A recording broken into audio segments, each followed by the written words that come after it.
What's up, guys?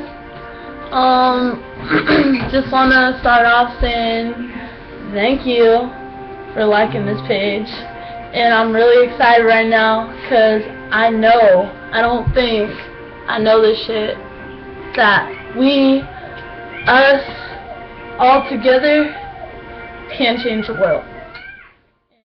Nothing about this YouTube channel looks particularly unusual. The videos are simple personal uploads, Maureen Kelly playing ukulele, beatboxing, singing, or apparently posting whatever she felt like at the time. There was barely an audience watching them, but more than a decade later, those ordinary videos are still online for a very different reason. The 19-year-old behind them disappeared only days after one of her final uploads. Maureen Leanuhea Kelly, better known to friends as Anu, lived in Vancouver, Washington. People close to her described her as carefree, affectionate, comfortable outdoors, and increasingly interested in the idea of taking what she called a spiritual quest. In fact, friends later said she had spoken about doing something like this for some time. So when Maureen uploaded another casual video in early June 2013, nobody watching it would have had any reason to see it as a final message. 2 days later, however, Maureen would disappear. I'm starting to realize, I think I'm turning nocturnal, kind of. I feel so tired, and even on sunny days, I don't know, maybe my chakras are all imbalanced, and that's why everything's all that's how I feel during the day. I'm just I need to go to bed, but I don't go to bed ever.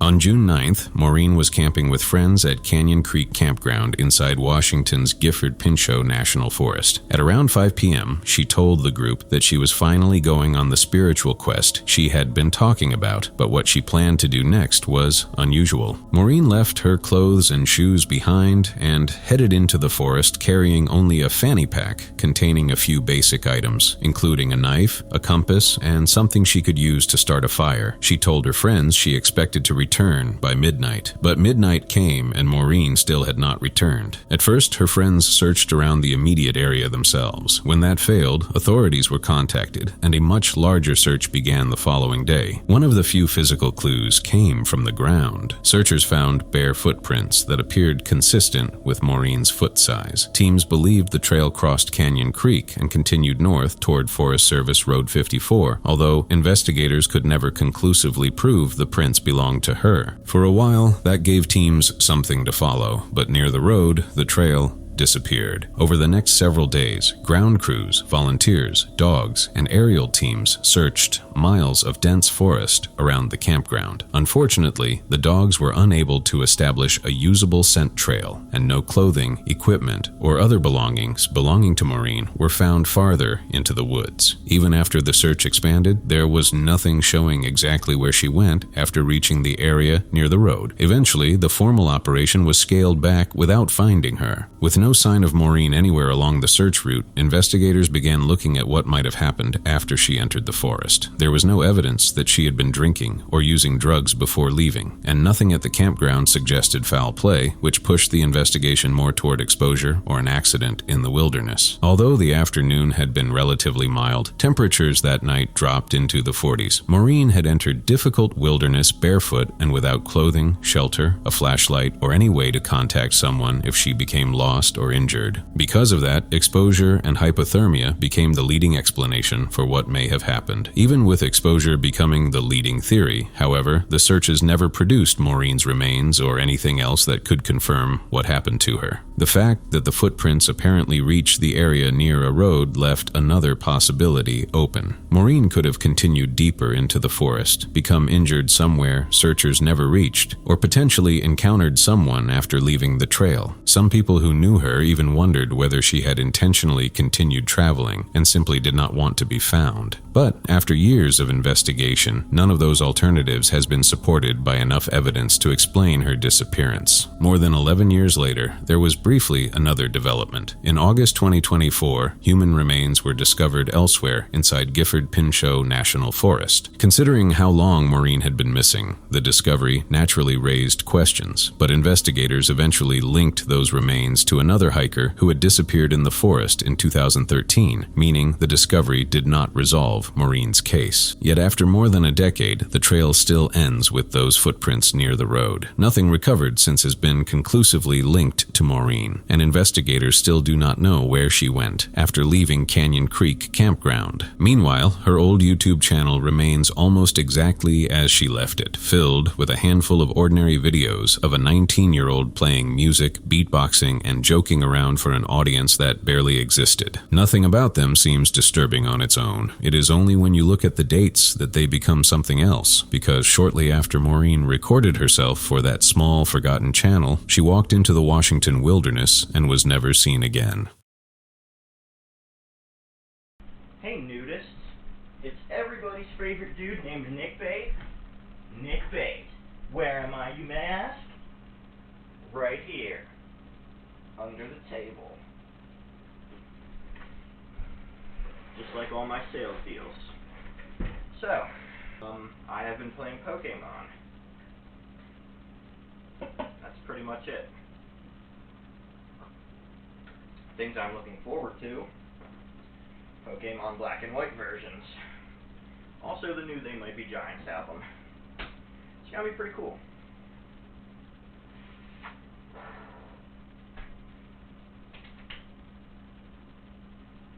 That's pretty much it.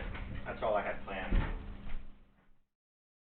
Nick Bate had been leaving pieces of himself all over the internet since he was a teenager. YouTube was only one part of it. There were blogs, forum accounts, old community pages, and years of posts about music, Pokemon, and whatever else happened to interest him at the time. Most of that material eventually faded into the background, but buried somewhere inside that much larger online history was a private conversation that would later become part of a criminal investigation involving a minor.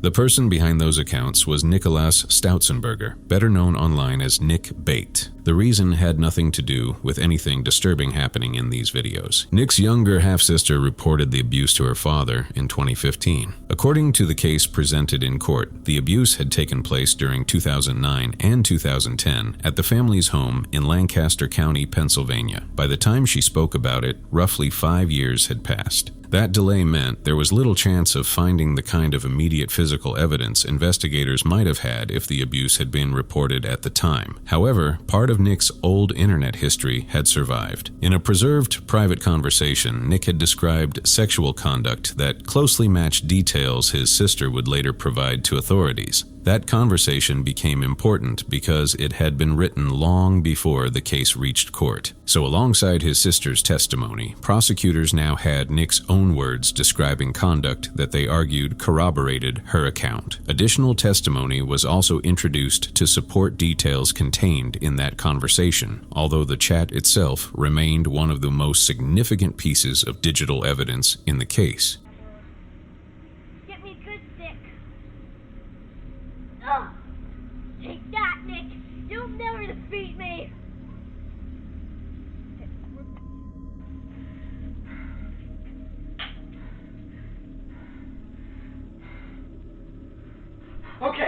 Okay, that's colder than I thought it would be. Oh god. Oh god. Oh god. Oh god. Oh. Okay. Oh god. Oh god. By January 2016, the case had reached Lancaster County Court. Rather than going before a jury, Nick chose a bench trial, meaning Judge Merrill Spahn would decide whether the evidence proved the charges against him. Over 2 days, the court heard from his sister and considered the preserved online conversation, along with the other supporting evidence. Ultimately, Nick was convicted on serious charges involving a minor, and 2 counts of indecent assault involving a child under the age of 13. A few months later, Nick returned to court to learn how long he would remain in custody. On April 25, 2016, the judge imposed consecutive sentences totaling 16.5 to 40 years in state prison, along with lifetime sex offender registration. During sentencing, the court focused heavily on the harm inflicted on the victim and the risk Nick was believed to pose in the future. His attempts to challenge the conviction afterward were unsuccessful, with the judgment upheld on appeal and later post-conviction relief also denied. As of the latest available records, Nick remains incarcerated within the Pennsylvania Department of Corrections. His listed minimum release eligibility is still several years away, and even if he is eventually released, the lifetime registration requirement will remain in place. Today, those old Nick Bait uploads are still sitting online, looking much the same as they did when they were posted for a tiny audience years ago. But elsewhere in that same internet history was a private conversation that did not disappear with time. So just say your name and shit like that. Just like Hannibal Sundarker, shit like that. And electronic music, which I both create, produce, and hopefully soon perform. I got into listening to music at a very early age. My dad used to play me a lot of, a lot of kids grow up like listening to the Beatles and stuff like that, but my dad used to play Jean-Michel Jarre and Mike Oldfield and all the other classic synthesized bands when I was little growing up, and it's kind of weird that I'd be listening to that as opposed to like Rolling Stones. For years, Sunspeak was just another tiny personal YouTube channel filled with dancing, music, longboarding, vlogs, and random pieces of everyday life. Behind the username was Nicholas Sonderegger, who had been posting online since the earlier days of YouTube. Most of his videos barely attracted an audience, and eventually the uploads slowed down almost completely. But by 2018, Nicholas was living near California's Salton Sea, and that is where the story behind this forgotten channel would take a much darker turn. Around this same period, Nicholas had also crossed paths with another small YouTube channel exploring the strange, abandoned communities surrounding the Salton Sea. Today, Explore With Us is known for polished true crime documentaries, but back then, the channel looked very different. Its creators were traveling through abandoned towns and desert communities across California and Nevada, sometimes live streaming what they found along the way. And in several of those older recordings, Nicholas simply appears as someone they met around the Salton Sea. Oh my god. Someone's here. Okay. And they're coming, they're driving fast. Oh my, aggressive driving. Oh, they're really cooking, look at them go.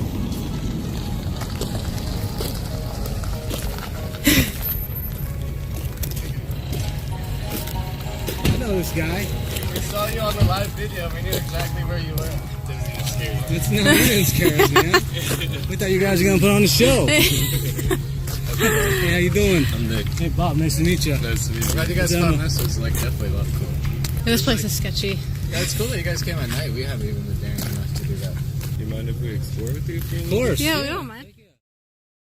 At the time, there was nothing particularly significant about those appearances. They were just fragments from an obscure exploration channel, documenting people they happened to encounter. Only later would those videos take on a completely different meaning. By then, Nicholas was sharing a home with a friend named Austin in the Salton City area. One night in early September, according to Austin's account, the two heard what sounded like a woman screaming somewhere outside. They apparently discussed whether they should go and investigate, but Austin eventually fell asleep. By the following morning, Nicholas was gone. His vehicle was still there, and official missing person records also state that his wallet had been left behind. At first, there was very little showing where Nicholas could have gone after leaving the house. Then personal items believed to belong to him began turning up around the area. A flashlight was reportedly found not far from the residence, while later searches recovered clothing and other belongings in the desert and near the water. Some of those later discoveries were especially difficult to explain because they were reportedly found in places that had already been searched. That left friends and family wondering whether the items had simply been missed the first time or somehow ended up there afterward, but no evidence ever established that another person had moved them. Even with those belongings, the investigation never produced a confirmed crime scene or a clear explanation for Nicholas's disappearance. The surrounding terrain only made things more difficult. Salton City sits beside a huge stretch of desert and shoreline where someone traveling on foot could quickly move beyond the small residential areas and become extremely difficult to locate. For a while, searches continued with help from friends, family, and volunteers, but nothing they found could show exactly what happened after Nicholas left the house. Over time, the circumstances naturally produced several theories. He could have become lost or injured somewhere in the desert, intentionally disappeared, or encountered someone after leaving the property. The reported scream from earlier that night also remained part of Austin's account, although nothing publicly released has ever established that it had anything to do with Nicholas vanishing. Despite years of speculation, no theory has produced enough evidence to explain where he went. Explore With Us returned to the area, documented searches, and eventually produced videos devoted specifically to Nicholas's disappearance. That created an unusual record of the case. There was Nicholas's own Sunspeak channel, filled with pieces of his life recorded long before anything seemed wrong. And separately, there were videos from another young YouTube channel showing him in the exact landscape where he would later vanish. But even with that footage, renewed searches, and years of online attention, investigators never established what happened after Nicholas left his home. His case eventually entered Name Us, while his family continued offering a $10,000 reward for information leading to his whereabouts.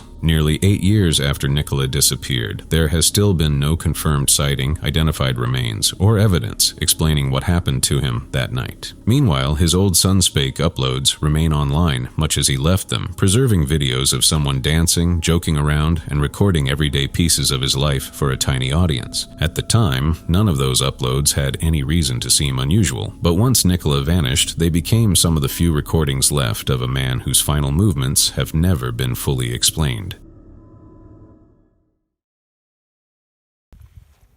Take a stick, and we'll stick it right there.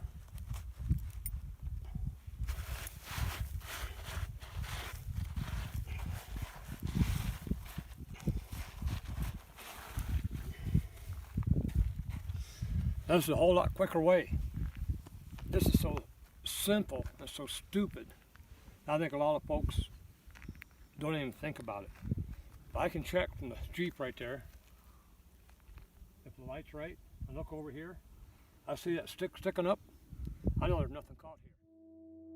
For years, Pete Petrie used YouTube almost like a small window into a life that very few people ever saw in person. He was a trapper living mostly off-grid on roughly 60 acres in rural Wyoming, surrounded by the kind of open land and isolation that regularly appeared throughout his videos. Eventually, however, that same property would attract a very different kind of attention. In June 2021, multiple law enforcement agencies arrived there searching for evidence connected to a woman who had already been missing for more than 5 years. That woman was 56-year-old Vanessa Sue Oren, also known to people close to her as Nessie or Susie. By early 2016, Vanessa was living around the small community of LaBarge and was in a relationship with Pete. Her family last remembered hearing from her sometime around late January or early February. Then came what is believed to be her final confirmed sighting. Around March 1st, Vanessa was reportedly seen at the LaBarge post office riding in a red Jeep with Pete. After that, contact with her stopped completely. Strangely, nearly a year would pass before Vanessa was formally reported missing. Once her family contacted authorities in January 2017, the case was entered into national databases, and investigators began trying to reconstruct a timeline that was already months old. By then, there was very little physical evidence left to work with. Pete had reportedly told people that Vanessa simply left with unidentified men in a truck and traveled toward another town. But no publicly confirmed witness or evidence ever established who those men were or where Vanessa supposedly went. For several years, the investigation produced very little publicly. Then, in June 2021, the case suddenly returned to Pete's property. Authorities obtained a warrant and spent several days searching the remote land for evidence connected to Vanessa's disappearance. The operation was substantial, involving multiple agencies as well as NecroSearch, a specialist organization often used in searches for hidden graves and human remains. Despite the scale of that effort, nothing was publicly announced that resolved what had happened to Vanessa. During the operation, Pete had not been arrested and was still free to leave the property. On June 20th, he reportedly went out to check his traps. When he failed to return, attention temporarily shifted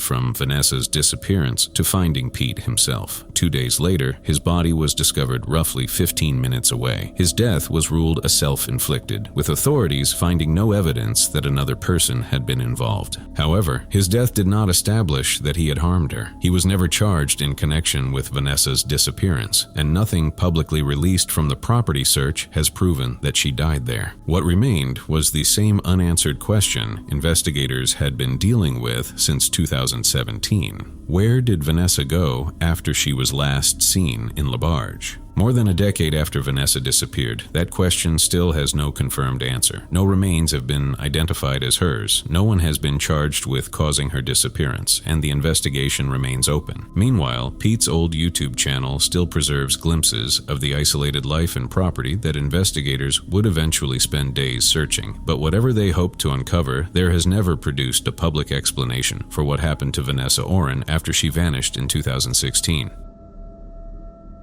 If you stayed till here, thank you so much. If you have any suggestions or a case you want me to cover next, just drop it in the comments.